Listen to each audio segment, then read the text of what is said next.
Hello, everybody. Many people are aware that something has changed profoundly in the way that democracy works.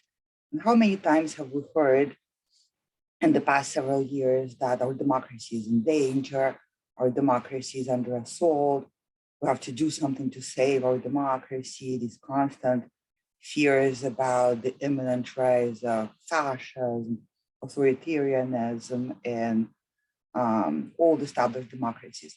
Now, the feeling behind these concerns actually points to something real, and this is something that I discussed in yesterday's video, that absolutely democracy as we understand it cannot exist in the post-nation state because by its nature, it contradicts all of the foundations of this new form of statehood that is arising right now.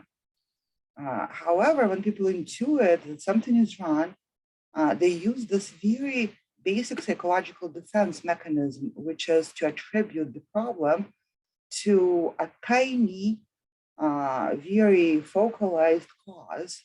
And so we keep hearing, well, this is because of that politician or this politician, this is because of Trump. Trump puts the entire democracy in danger. And it's easier to attribute a large problem to one single person or to one single political group, because this way it's psychologically easier to contain the threat.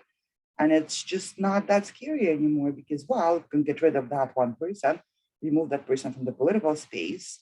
The danger is gone, so we're all fine.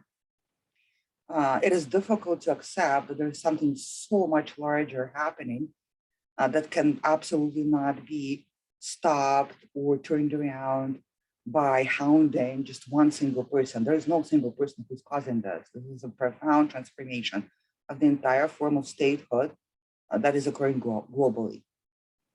Another very basic psychological defense mechanism is to say, well, this has always existed. Nothing is new. This has always existed in history. Political elites have never really cared about people. And so this position of, well, there's nothing new, nothing is happening, let's move on. People have survived the state of affair for centuries. We're going to survive it too. Let's not pay attention to this scary big thing happening. And again, this is a psychological defense mechanism that allows people to pretend that we're not witnessing a complete transformation of the social contract. And today, when we're talking about people feeling a lot of distrust for the political elites, of course, this is a feeling that existed always. But today, the high degree of this resentment and discontent points to the reality that the whole social contract that existed between the state and the citizen for over 200 years has now been eroded into almost complete insignificance.